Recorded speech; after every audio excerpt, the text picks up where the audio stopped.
This morning, I came and sat with the students there in what you have very nicely called the Dalit ghetto. The idea of a university is that young people from the country can come here and express whatever it is in their heart. That they can come and this is like a stage, that they can come, whether their ideas are interesting, not interesting, smart, not smart. Every student must feel that when I go to university, regardless of who I am, how much money I have, what community I come from, what religion I come from, what type of hairstyle I have, what type of shirt I wear, he must feel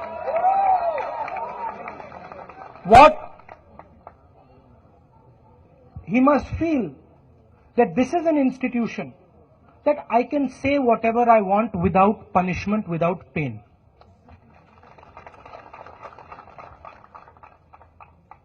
The idea of a university is knowledge. And when you try to impose on youngsters like yourselves one idea, and you try to tell them that, sorry, only this idea is acceptable, you cause tremendous pain to the passion that that person has. And you would have all felt this. And the discussion has been, this should not be politicized. And there is no question of politicizing it. But what has happened here is some youngsters have felt that they wanted to express certain ideas that they have.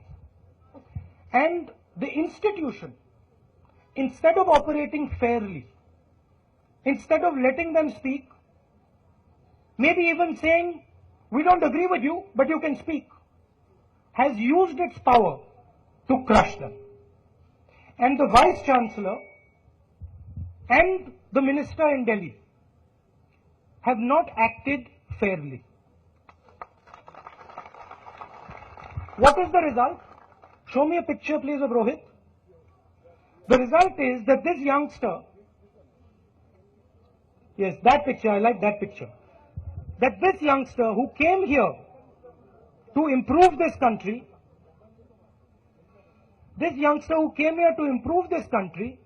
who came here to learn, who came here to express himself, was put in so much pain that he had no other option but to kill himself.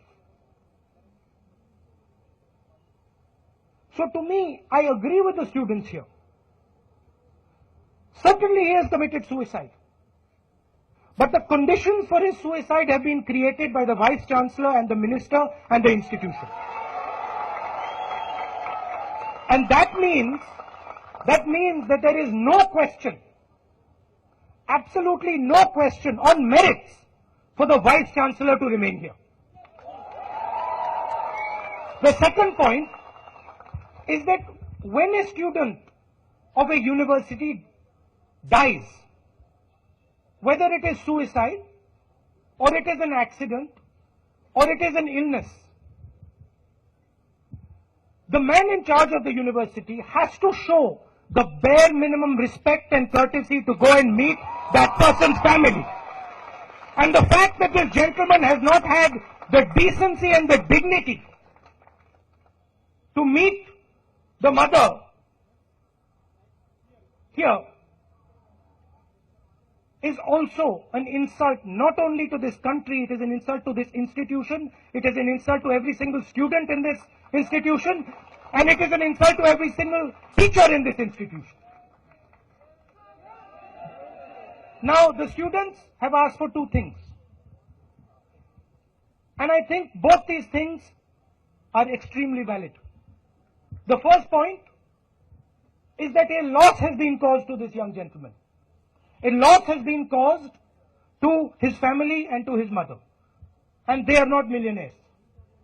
So compensation has to be paid to Rohit and his family. And it is a perfectly valid demand. Compensation does not only mean financial compensation. Compensation means respect. Compensation means financial. Compensation means job. What it means is this. This boy was going to give them a future. They have removed this boy. Well, if they have removed this boy, now give the future that he would give them to them.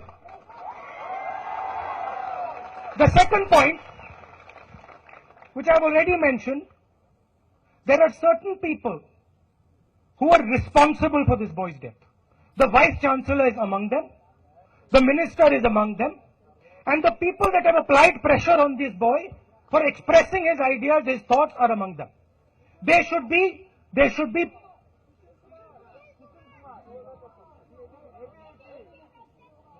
whoever is responsible for this outcome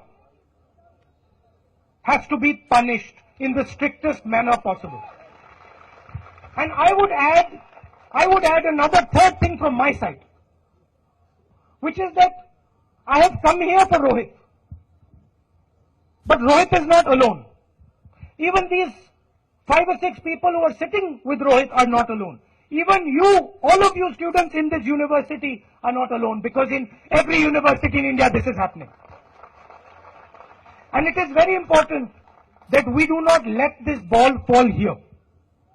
It is very important that we carry this flag forward and that we, in the future, create a legislation, a law that gives certain minimum rights to every single Indian student and does not allow, maintains the autonomy of the institution, does not allow the central government to impose on this institution so that we have to face this young boy's suicide, and gives Indian students minimum rights with regards to the freedom of ideas and the expression of those ideas, regardless of who they are, what caste they are, where they come from, what religion they come from.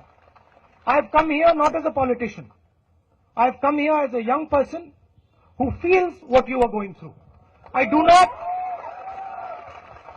appreciate that so many years after our independence, we do not have the courage to allow every one of our students to express what they believe, to express what they want to say, and allow them to say it.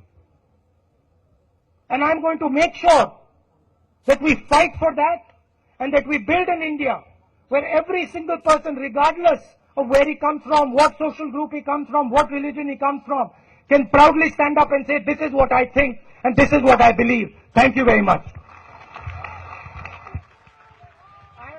I have also said to the students here and to the family, I have also said to the students here and to the family that my door is open to them. Anytime they need anything from me, I am at their service, and that goes for all of you too. Anytime you need my service, I am ready to come here and help you in any way possible. Thank you very much.